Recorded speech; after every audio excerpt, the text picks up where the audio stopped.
शुरू। चलो बेटा बच्चों, आज हम लोग बहुत ही ज्यादा इंपॉर्टेंट टॉपिक पढ़ेंगे।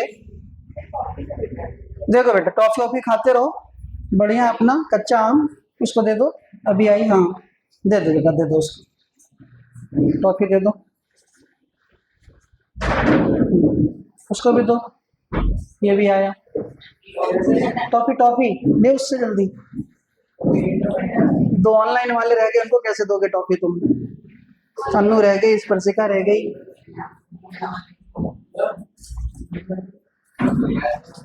जल्दी बेटा इसको भी दो।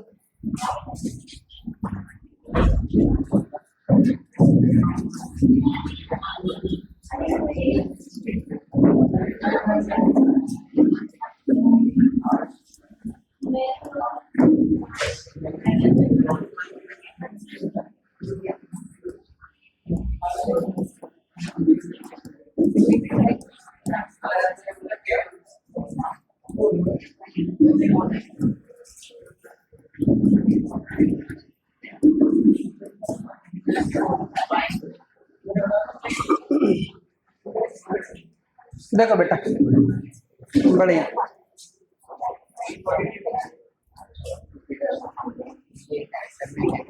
तो मैं दे देता हूँ।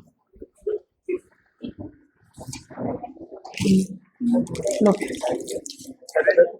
उसका बर्थडे है, बस उसी ने बांटा था तो मैंने। ठीक है, good.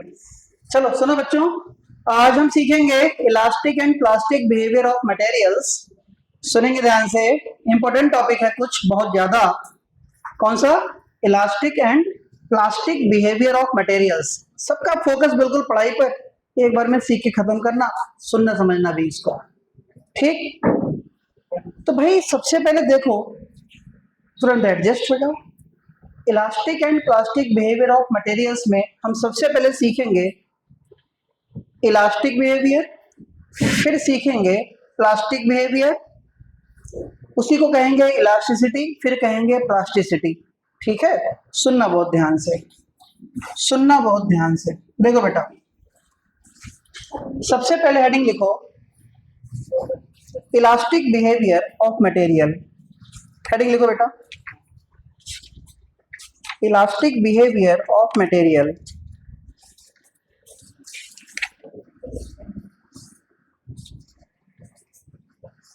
Elastic behaviour of material, ठीक?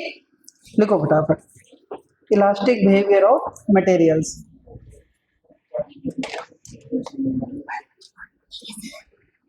इलास्टिक बिहेवियर ऑफ मटेरियल्स होता ये है, जैसे मान लो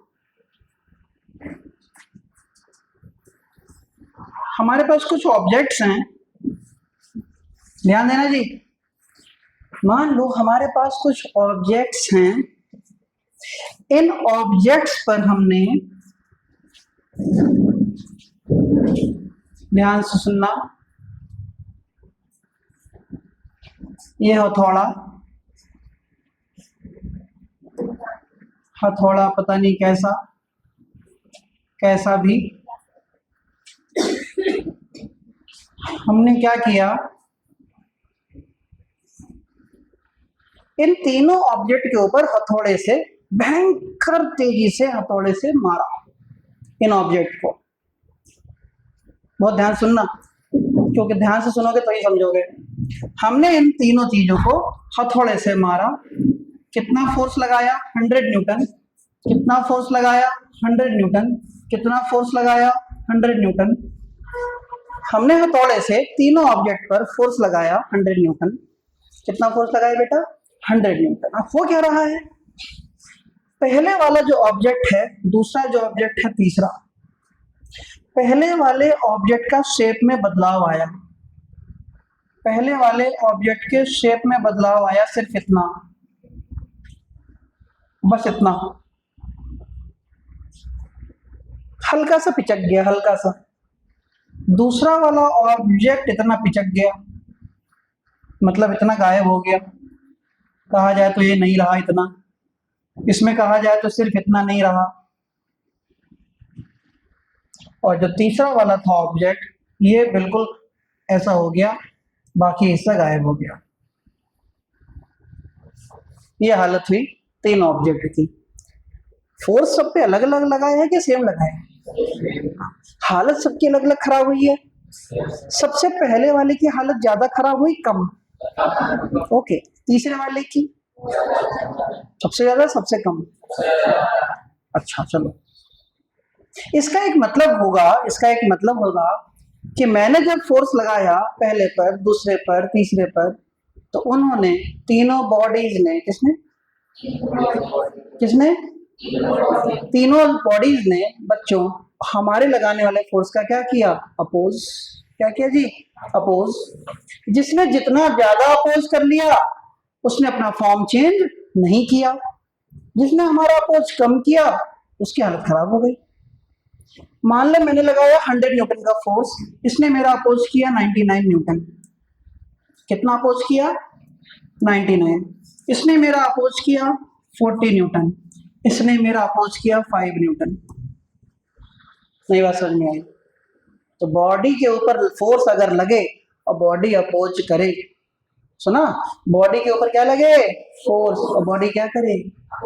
बॉडी के ऊपर क्या लगे? क्या करे? इस नेचर को इलास्टिक नेचर कहते हैं। बॉडी के इस नेचर को क्या कहते हैं बेटा? Elastic behaviour. इलास्टिक नेचर या इलास्टिक बिहेवियर। और अपोज ना करे तो प्लास्टिक बिहेवियर। अपोज ना करे तो प्लास्टिक बिहेवियर। नई बात समझ में आई? और बॉडी की इसी नेचर को प्लास्टिसिटी कहते हैं और इलास्टिसिटी कहते हैं। नई बात समझ में आई? तो बॉडी अपोज करे तो कौन सा बिहेवियर? इलास्टिक। इलास्टिक। कौन सा? इलास्टिक। और अपोज ना कर पाए तो प्लास्टिक। बॉडी के इस नेचर का नाम क्या? इलास्टिसिटी। दूसरा क्या? प्लास्टिसिटी। इलास्टिसिटी और प्लास्टिसिटी। नहीं आई क्या? तुमसे तुरंत मैं पूछ दूं, स्टील ज्यादा इलास्टिक या रबर ज्यादा इलास्टिक? स्टील। हाँ, हम पूछ रहे हैं स्टील ज्यादा इलास्टिक या रबर ज्यादा इलास्टिक? इलास्टिक का मतलब खींचना नहीं। और रबर रबर रबर भी बोला जा रहा है उधर ऑनलाइन में भी। ये रबर है, रबर खींच दी। हम लोग सोचते हैं इलास्टिक का मतलब खींचना। इलास्टिक का मतलब उसके ऊपर फोर्स लगाऊं तो ज्यादा अपोज करे मेरा, ना खींचे। नहीं समझे? जैसे ये कैंची, इसको पकड़ के खींचो, खींचेगी? ये ज्यादा इलास्टिक, स्टील ज्यादा इलास्टिक रबर के मुकाबले। नई बात समझ में आई? स्टील की बॉल लो, ठोस सॉलिड, एक रबर की बॉल लो, दोनों के ऊपर हथौड़े से मारो, किसका कचूमर निकल जाएगा? रबर का। स्टील के ऊपर कोई फर्क? स्टील ऐसे से कर रहा है, बड़े आए मान। तो ये कहने का क्या मतलब हुआ? स्टील पे असर नहीं पड़ेगा। क्यों नहीं पड़ेगा? क्योंकि इलास्टिक ने, उसने, स्टील ने क्या किया? अपोज कर दिया। Elastic behaviour. और नहीं करती तो प्लास्टिक बिहेवियर। नई बात समझ में आई क्या? पक्का? लिखो फटाफट एक लाइन, इसमें लिखवा दूं मैं तुरंत, तुरंत लिखना। इफ एनी बॉडी, लिखो मेरे लाल, टॉपिक इलास्ट, क्या है मैंने लिखवाया? क्या था टॉपिक? Elastic behaviour. सब लिख लो एक साथ, plastic and elastic behaviour of material. एक साथ लिखो सब। टॉपिक लिख लो, elastic and plastic behaviour of materials. एक साथ लिखवा देता हूं। Elastic and plastic behaviour of materials. Elastic and plastic behaviour of materials. ये तुमने कब ज्वाइन किया?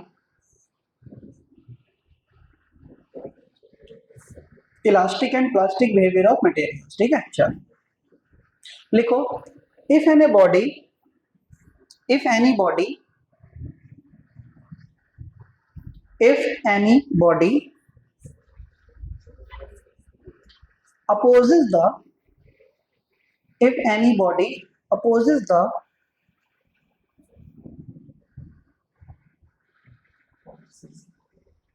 if any body opposes the external force applied on it if any body opposes the external force applied on it external force applied on it that body is called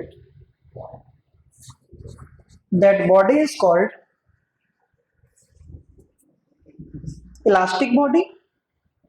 That body is called elastic body, and nature called elasticity. And nature called elasticity. Nature called elasticity. ठीक है बेटा, चलो line change करके लिख दो, line change करके लिख दो.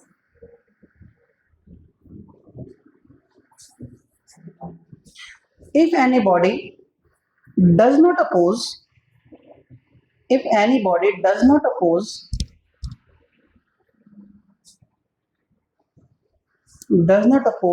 the external force applied,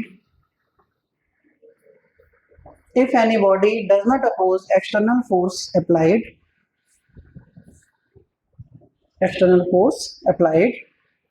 this body called plastic body. This body is called plastic body, and nature called plasticity. And nature called plasticity. And nature called plasticity.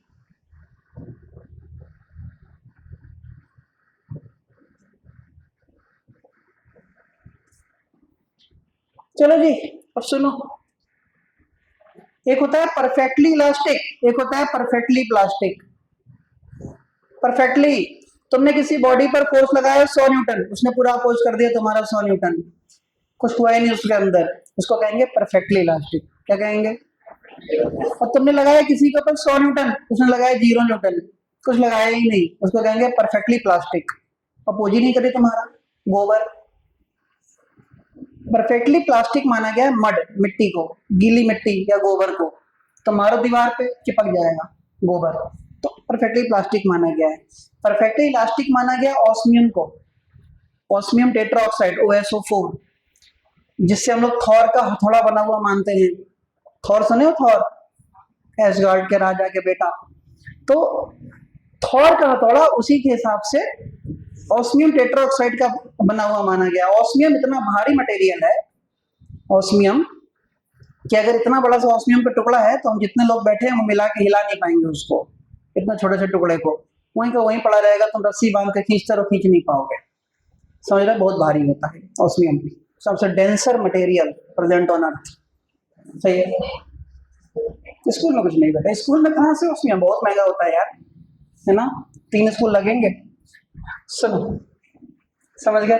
Heading लिखो, elastic collision इन 1 dimension. खोल रहा हूँ, खोल. हाँ बेटा, बोलो बोलो बोलो. बोलो.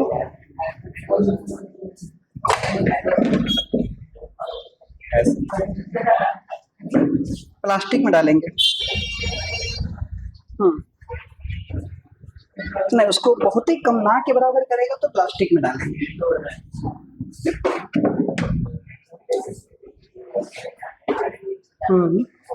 वो प्लास्टिक मान लेंगे बेटा,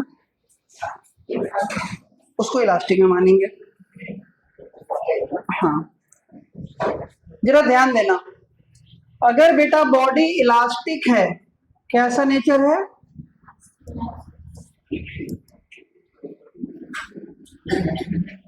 कैसा नेचर है?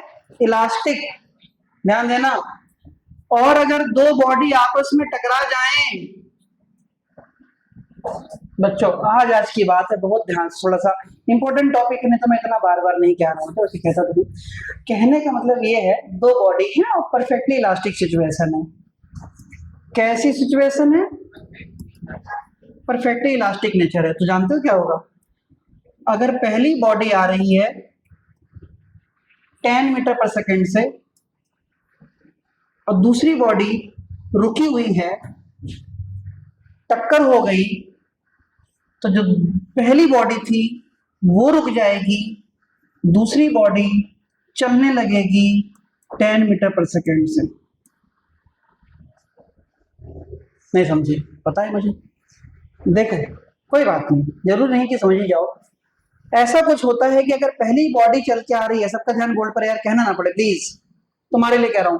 पहली बॉडी अगर चलकर आ रही है, दूसरी बॉडी रुकी हुई है, पहली ने आके दूसरी को टक्कर मार दिया, पहली वाली जो चल के आ रही थी रुक जाएगी, जो रुकी थी उतनी स्पीड से चल जाएगी, कुछ ऐसा।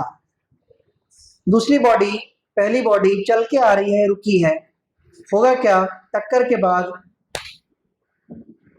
समझ गए, टक्कर के बाद जो चल के आ रही थी रुक गई, जो रुकी थी वो चल गई। नई बात समझ में आई? ये कब होगा? जब परफेक्टली इलास्टिक नेचर होगा। दूसरा, अगर परफेक्टली प्लास्टिक नेचर है, कैसा नेचर है बेटा? Perfectly plastic.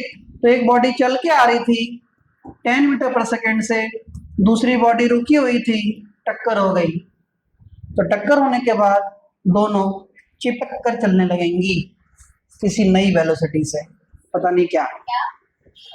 हाँ,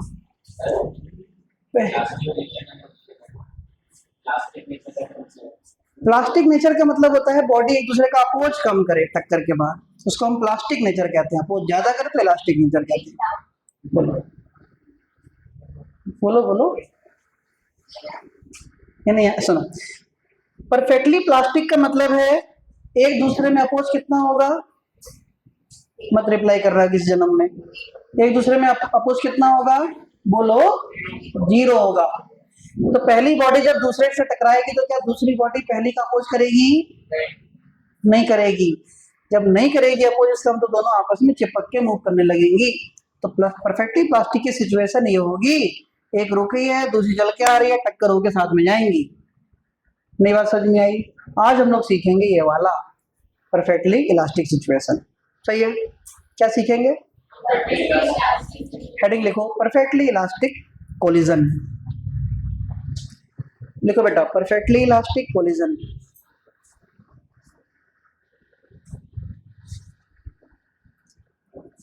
इलास्टिक कोलिजन।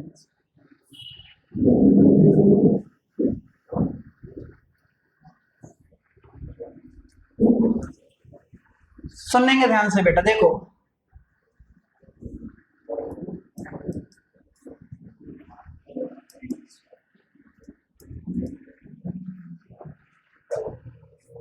इलास्टिक कोलिजन की कुछ प्रॉपर्टीज होती हैं।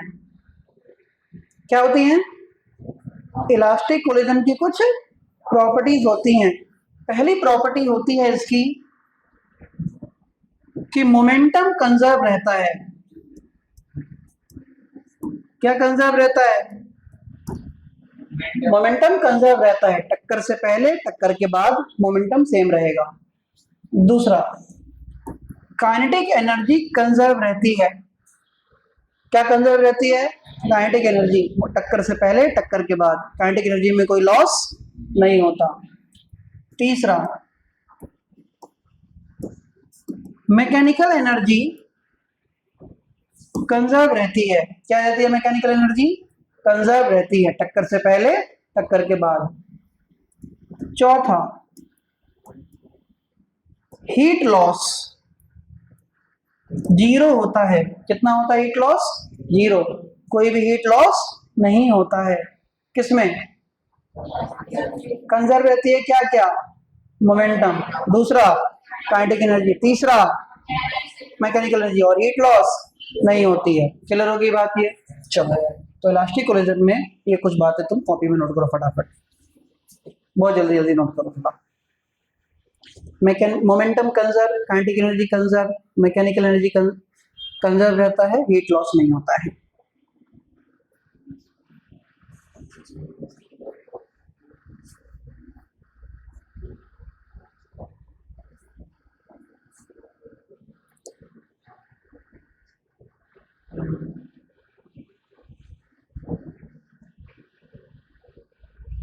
जल्दी नोट करो,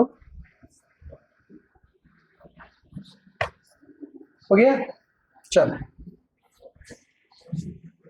अब ध्यान देना बेटा, बच्चों मैं अब लास्ट तक नहीं कहूंगा कि ध्यान देना या नहीं ध्यान देना, मैं लगातार पढ़ाऊंगा और बोर्ड पे देखना, ध्यान से सीखना कोशिश करना, क्योंकि मैं जब तक पूरा नहीं सिखा लूंगा मैं किसी से नहीं कहूंगा कि ध्यान देना या मत देना, ठीक है, वो तुम्हारे ऊपर डिपेंड करता है। अब मान लो एक हेडिंग लिखो, elastic collision,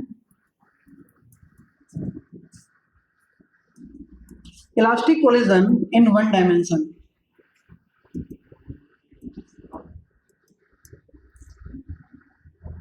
elastic collision in one dimension, heading लिख दो, बाकी सिर्फ सीखो यहां पे पहले, elastic collision in one dimension. हमने ये किया कि हमने अगर दो ऑब्जेक्ट ले लिए, कितने ऑब्जेक्ट ले लिए? दो, एक का मास m1 और दूसरे का मास m2, पहला वाला चल के आ रहा है u1 स्पीड से, दूसरा वाला चल रहा है u2 स्पीड से, m1 मास चल रहा है u1 स्पीड से, m2 मास उसके आगे आगे चल रहा है u2 स्पीड से। टक्कर होने के लिए तेज चलना किसका जरूरी है, वन वाले का टू वाले का? गुड। तो एक सिचुएशन तुमको मिल गई यहाँ पे, u1 ग्रेटर देन u2, टक्कर हो गई, टक्कर हो गई तो मैंने देखा m1 वाले की स्पीड चेंज होकर v1 हो गई और m2 वाले की स्पीड चेंज होकर v2 हो गई। m1 वाले की स्पीड कितनी हो गई? v1, और m2 वाले की कितनी हो गई? v2। ध्यान देना। अब क्योंकि हम जानते हैं छोटी सी बात, कंजर्वेशन ऑफ मोमेंटम एक चीज होती है, क्या बेटा? Conservation of momentum. तो कंजर्वेशन ऑफ मोमेंटम का मतलब टक्कर से पहले का मोमेंटम इक्वल टू टक्कर के बाद का मोमेंटम। तो momentum before collision equal to momentum after collision, ये मतलब होता है। तो momentum before collision equal to momentum after collision. अब भैया मोमेंटम क्या? मान लो पहली बॉडी का मोमेंटम p1 है, दूसरी का मोमेंटम p2, टक्कर के बाद p1 डैश, टक्कर के बाद p2 डैश। तो लिखने का तरीका क्या होगा बेटा? p1 plus p2 equal to p1 dash plus p2 dash. हाँ या ना? टक्कर से पहले का मोमेंटम दोनों का इक्वल टू टक्कर के बाद का मोमेंटम दोनों का। और मोमेंटम का फॉर्मूला क्या होता था बोलो? मास इनटू वेलोसिटी। तो पहली वाली का कितना? m1 u1 plus m2 u2 equal to बाद में क्या? m1 v1 plus m2 v2।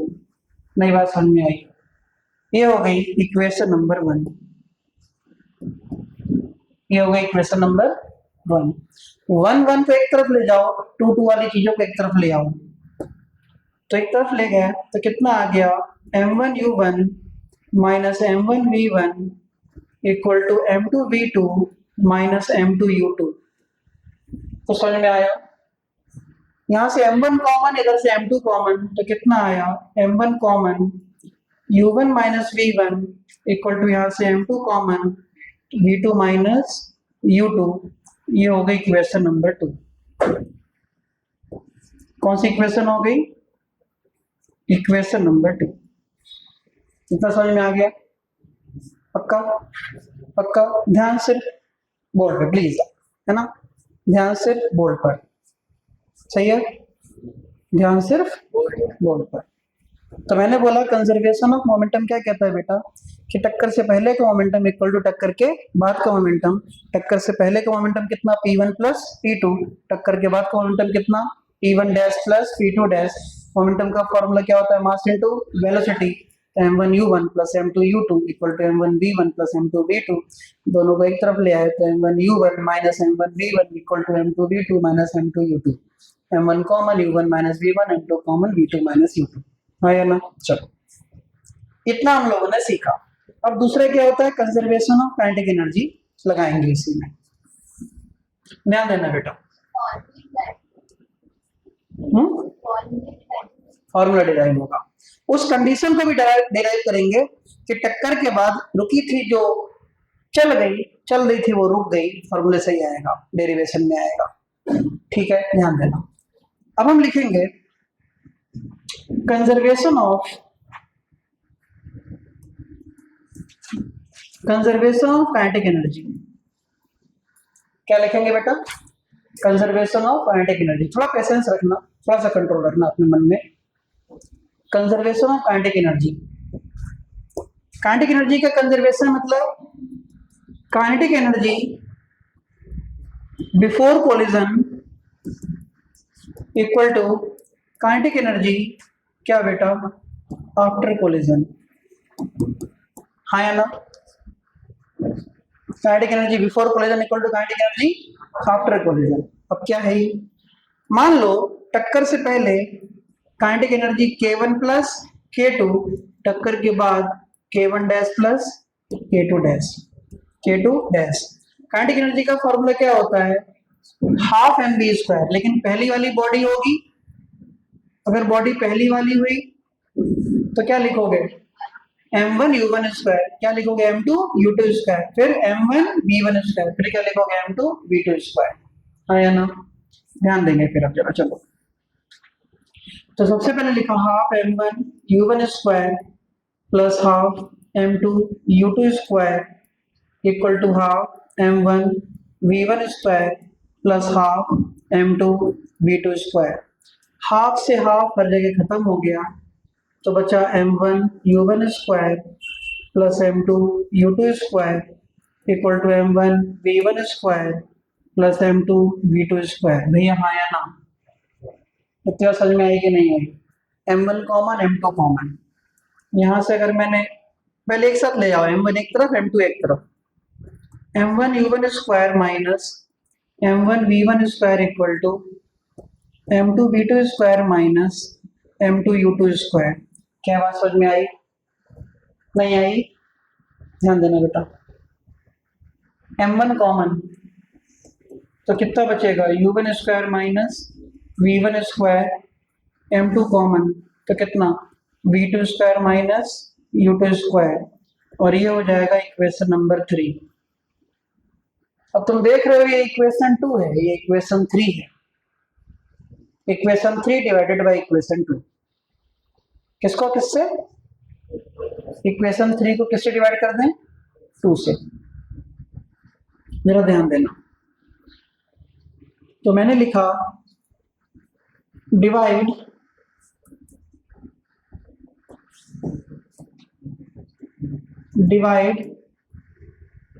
Equation 3 bye 2। Equation 3 को इक्वेशन 2 से डिवाइड करेंगे, ध्यान देना। तो क्या करें, m1 बताओ कितना है ये u1 square minus v1 square equal to कितना बेटा m2 v2 square minus u2 square. Divide किससे कर रहा हूं मैं, 2 से। क्या है ये m1 u1 minus v1 divide किससे कर रहा हूं मैं, m2 कितना v2 माइनस u2। नई बात समझ में आई, पक्का। तो देखो बेटा, अब हम जानते हैं m1 से m1 मरा, m2 से m2 मरा, तो बचा क्या, a square minus b square का formula a plus B, a minus B, सब जानते हो, अच्छे बच्चे हो तुम।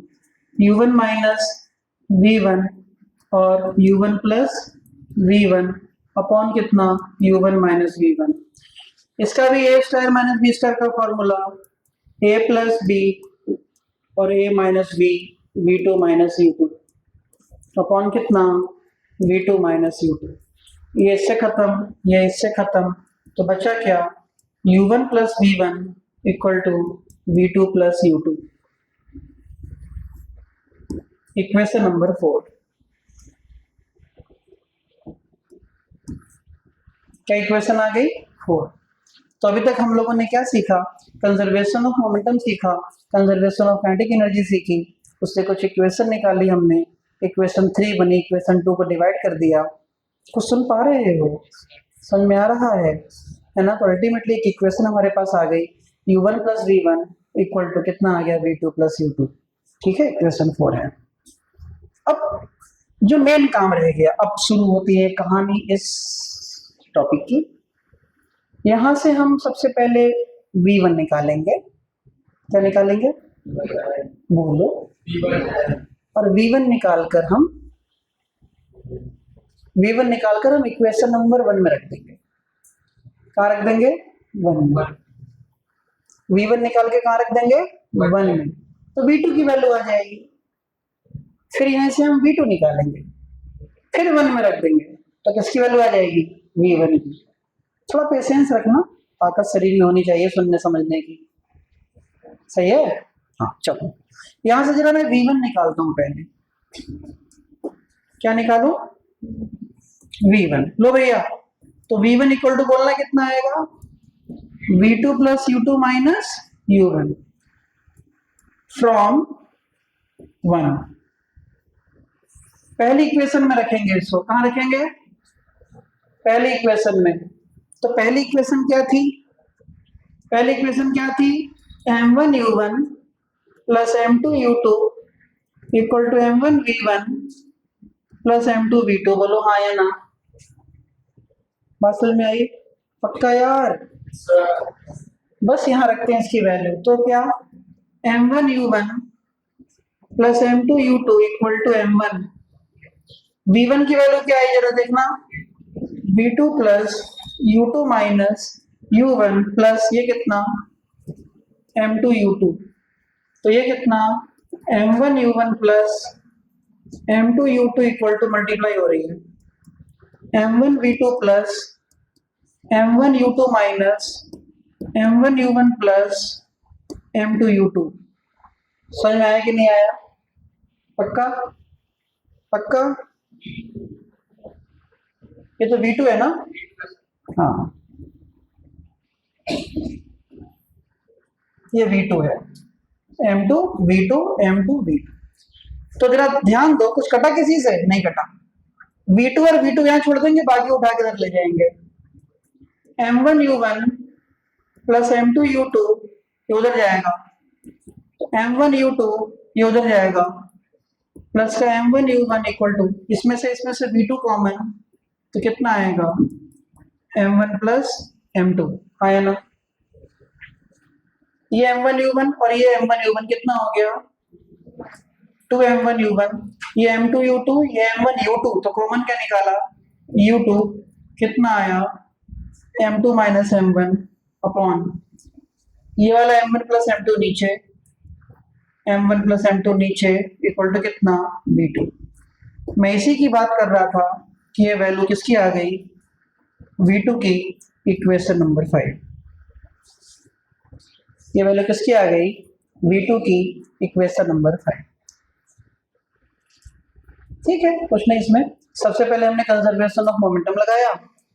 सबसे पहले हमने क्या लगाया, सबसे पहले हमने कंजर्वेशन ऑफ मोमेंटम लगाया, ये रहा। कंजर्वेशन ऑफ काइनेटिक एनर्जी लगाई, एक इक्वेशन यहां से बनी, दूसरी इक्वेशन हमारी काइनेटिक एनर्जी वाली यहां से बनी। इक्वेशन 3 को इक्वेशन 2 से डिवाइड कर दिया, जब डिवाइड किया तो एक इक्वेशन नंबर 4 बनी, नहीं आई सर मेरा इक्वेशन नंबर 4 बनी। इक्वेशन नंबर 4 से किसकी वैल्यू निकाली, v1 की।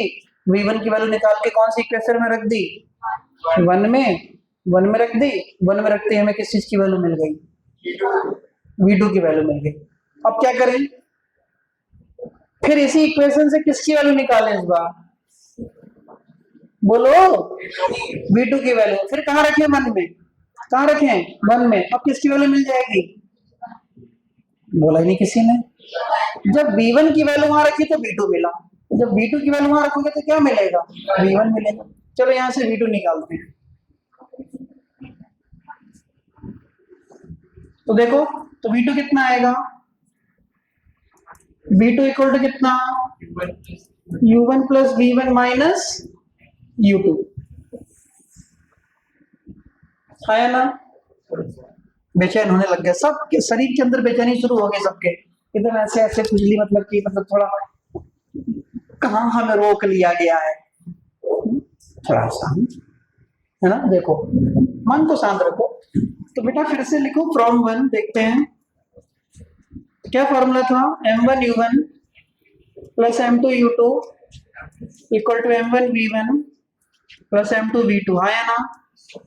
तो m1u1 plus m2u2 equal to m1v1 plus m2, v2 की वैल्यू क्या लगा दूं, ये कितनी है, u1 plus v1 minus u2, multiply करें m1u1 plus m2u2 equal to, multiply हो रही है तो m1v1 प्लस क्या मल्टीप्लाई हुई, m2u1 प्लस बोलो m2v1 माइनस m2u2, हाँ या ना। v1 वाला इधर ही छोड़ दो, बाकी सबको उठा के उधर ले जाओ, क्योंकि हमें v1 चाहिए था, तो ध्यान दो।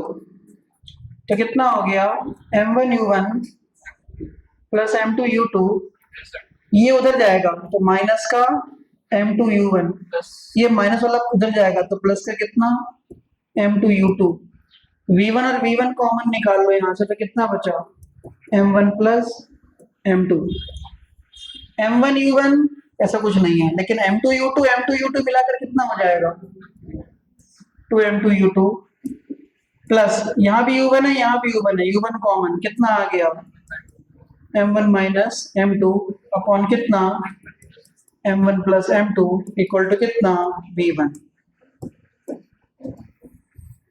किसकी वैल्यू आ गई, v1 की, इक्वेशन नंबर कितना हो गया 6, सही है, सही है। हम लोगों को दोनों इक्वेशन मिल चुकी हैं, हम लोगों को v1 भी मिल गया और हम लोगों को v2 भी मिल गया। क्या क्या मिल गया, हम लोगों को v1 भी मिल गया और हम लोगों को v2 भी मिल गया, ठीक है, हमें v1 भी मिल गया और v2 भी मिल गया, ठीक है, पक्का। यहाँ तक बात समझ में आई, ऑनलाइन वाले जरा बताना तुम्हें आई बात समझ में, बोलो अनु, स्पर्शिका, बढ़िया। अब देखो बेटा सुनो, थोड़ा सा पेशेंस, देखो हमें v1 पता, v2 पता, टक्कर के बाद की वेलोसिटीज पता है, क्या पता है बेटा,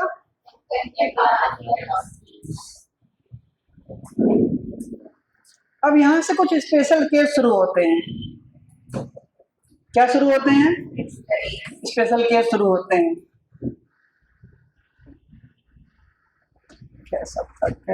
क्या शुरू होते हैं, स्पेशल केस, सुनना ध्यान से, स्पेशल केस शुरू करते हैं। पहला, दोनों इक्वेशंस तुम्हारे सामने हैं, दो ब्लॉक बना लेते हैं अलग अलग के लिए, एक तरफ मैं v1 लिख देता हूं, v1 की वैल्यू है 2m2u2 plus u1 m1 minus m2 upon m1 plus m2, v2 की वैल्यू है 2m1u1 प्लस u2 और m2 minus m1 upon m1 plus m2। बच्चों अब यहां से स्पेशल केस शुरू होगा। पहला स्पेशल केस क्या है, सुनना प्लीज। इफ ये तुम्हारे यहाँ 5 नंबर पक्के हो रहे हैं, क्या हाफ ईयरली क्या एनुअल, सारे एग्जाम में पूछा जाएगा। ये ऐसा कोई एग्जाम नहीं जिसमें वर्क एनर्जी पावर चैप्टर आए और elastic collision one dimension teacher ना पूछे। लॉन्ग क्वेश्चन के लिए वर्क पावर एनर्जी में उसके पास कुछ नहीं होता, ये क्वेश्चन होता है, ये पूछेगा जीते मरते, मजबूरी है उसकी, हमारी भी। जब पेपर बनाएंगे तो हमें पूछेंगे, समझ लो, किसी भी कीमत पे ये होता ही है। तो पहला स्पेशल केस देखो, if m1 equal to m2 equal to m और u2 इक्वल टू 0, पहला स्पेशल केस देखो जरा, दोनों मास कैसे हो गए इक्वल, और दूसरी वाली बॉडी रुकी है कि चल रही है, U2 0 मान लिया। इन सबकी वैल्यू यहाँ रखते हैं, तो जैसे ही हम वैल्यू रखेंगे तो मिलेगा V1 इक्वल टू 2 M2 की जगह M, U2 की जगह 0 plus U1 M1 minus M2 M minus M, M1 plus M2 M plus M। को समझ में आया? झूठ मत बोलना यार, देखो आ गया। तो V1 इक्वल टू 0 से multiply 0, M minus M 0, 0 upon कुछ भी 0, 0 अपॉन कुछ भी 0। यहाँ आओ जरा, V2 की वैल्यू में भी हम यही रखें special case, if M1 equal to M2 equal to M और U2 इक्वल टू 0। थोड़ा सा ध्यान देना यार प्लीज, मैं आज ही कह रहा हूँ ध्यान देने को, कल पता नहीं कहूँ ना कहूँ। V2 इक्वल टू जरा रखते हैं 2 M U1 plus U2 0 M minus M upon M plus M। तो V2 equal to 2M U1, ये तो 0 हो गया, अपॉन 2M, 2M से 2M मरा, तो V2 इक्वल टू कितना आ गया U1, V2 इक्वल टू कितना आ गया U1। इससे क्या पता चला? स्पीड एक्सचेंज हो चुकी है, स्पीड एक्सचेंज हो चुकी है। कैसे हो चुकी है देख लो, M1 वाली बॉडी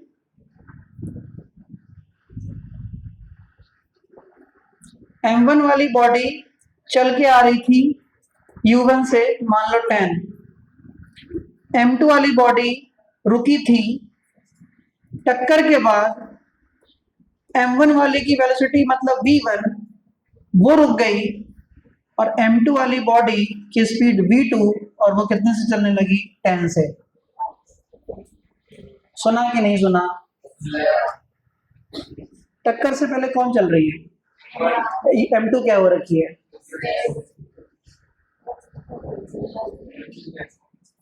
टक्कर से पहले M1 क्या कर रही है? क्या? M2 रेस्ट में है, टक्कर के बाद M1 क्या हो गई, और M2 वाली क्या करने लगी? देख रहे हो, वेलोसिटी एक्सचेंज हो गई, और वेलोसिटी एक्सचेंज हो गई, नहीं आई। तो ये हो गया पहला स्पेशल केस, रुकी बॉडी चल देती है, चलती बॉडी रुक जाती है। समझ गए? दूसरा स्पेशल केस देखो अब इसी में, ध्यान देना। पानी तो नहीं है यार इधर,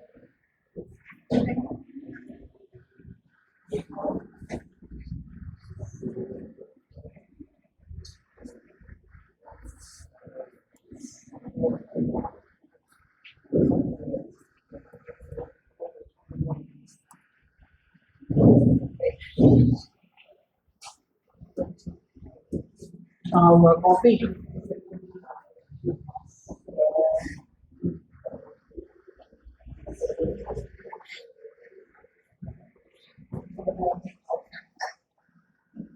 देखो बच्चे, चलो कोई नहीं, इसका दूसरा स्पेशल केस देखो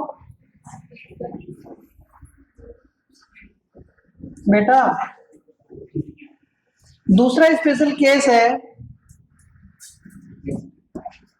if V2 equal to U1 का मतलब हो गया जो पहले वाले की थी वो दूसरे को स्पीड मिल चुकी है, ये चल रही थी 10 से, ये रुकी थी 10 0 0 10, उल्टा हो गया, है ना। दूसरा स्पेशल केस क्या है, इफ सुनना, M1 much more greater than M2, M1 much more greater than M2, और सिचुएशन है U2 इक्वल टू 0। देखो बेटा, M1 जो है वो M2 से बहुत भारी है, और दूसरा वाला रुका हुआ है, तो सिचुएशन कुछ ऐसी कहना चाह रहा है वो, देखो ध्यान से।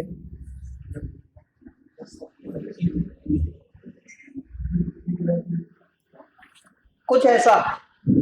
देखो बेटा, देख लेने बेटा मेरे लाल, ये M1 वाली बॉडी और ये M2 वाली बॉडी U1 से चल के आ रही है और U2 इक्वल टू 0 है। क्या U2 इक्वल टू 0? अभी पूछूंगा मैं, कसम से बता रहा हूँ, कोई ध्यान से देख नहीं रहा है, सब अपनी अपनी खुदी में हो ना, सब चौपट हो जाओगे एक दिन। बिल्कुल नहीं पढ़ रहे हो यार, कसम बिल्कुल ही नहीं पढ़ रहे, गलत हो गया। M1 वाली बॉडी और M2 वाली बॉडी, M1 बॉडी सबसे बड़ी है और M2 बहुत छोटी है, पॉइंटेड है। M1 चल के आ रही है, M2 रुकी है, टक्कर हो गई। तो ये सिचुएशन में M1 के ऊपर क्या फर्क पड़ेगा और M2 पे क्या फर्क पड़ेगा देखना है, समझे। फॉर्मूले पे आते हैं। सबसे पहला फॉर्मूला हम V1 का देखते हैं। क्या फॉर्मूला था? 2M2U2 प्लस U1 क्या था? M1 minus M2 upon M1 plus M2। ये V1 का फॉर्मूला था। जैसे ही मैं तुमसे कहूं M1 बहुत भारी है M2 से, U2 0 लगाना, यहां U2 0 लगाना तो पूरा 0 हो गया, plus U1, M1 minus M2 लिखा और M1 बहुत बड़ा है M2 से, तो M2 नेग्लेक्ट, सिर्फ किसको छोड़ दो? M1 को, अपॉन M1 प्लस M2 में M2 फिर से नेग्लेक्ट, किसको छोड़ दो? M1 से M1 खत्म हो गया, तो V1 की वैल्यू क्या आ गई? U1। मतलब V1 किसकी वेलोसिटी है? पहली बॉडी की टक्कर के बाद। U1 किसकी वेलोसिटी है? पहली बॉडी की टक्कर से पहले। इसका मतलब पहली बॉडी को पता ही नहीं चला कि वो किसी से टकराया, पहली बॉडी को पता ही नहीं चला कि वो किसी से टकराया। जो पहले से आ रहा था चलता गया 10 से। कुछ समझ रहे हो? नहीं है?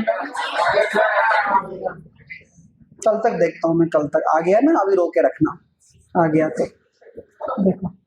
अब जरा V2 देखेंगे। V2 इक्वल टू फॉर्मूला क्या था बोलो? 2M1U1 plus U2 M2 minus M1 upon कितना?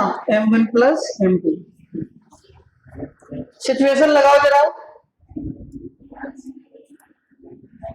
V2 इक्वल टू, सुनना, 2 M1 तो बड़ा है ना, तो लिखना पड़ेगा M1U1 प्लस U2 0, सब कुछ 0। M1 बड़ा है तो सिर्फ M1 लिख देंगे, M2 नेग्लेक्ट। M1 से M1 गया तो V2 इक्वल टू कितना आ गया? 2U1। V2 इक्वल टू कितना? 2U1। मतलब कुछ ऐसा है, अगर एक हाथी और एक चींटी, हाथी की स्पीड है 100 मीटर पर सेकेंड, चींटी रुकी थी, टक्कर के बाद जो हाथी है वो 100 मीटर पर सेकेंड ही रहा, लेकिन जो चींटी है उसकी स्पीड रुकी थी ना, तो हाथी से डबल हो गई, 200 मीटर पर सेकेंड हो गई चींटी। समझ गए? हाथी की स्पीड पे कोई फर्क नहीं पड़ा, लेकिन चींटी की स्पीड हाथी की कितनी हो गई? डबल हो गई। ये दूसरा केस हो गया, हाँ या ना? समझे? पक्का? चलो तीसरा स्पेशल केस देखो।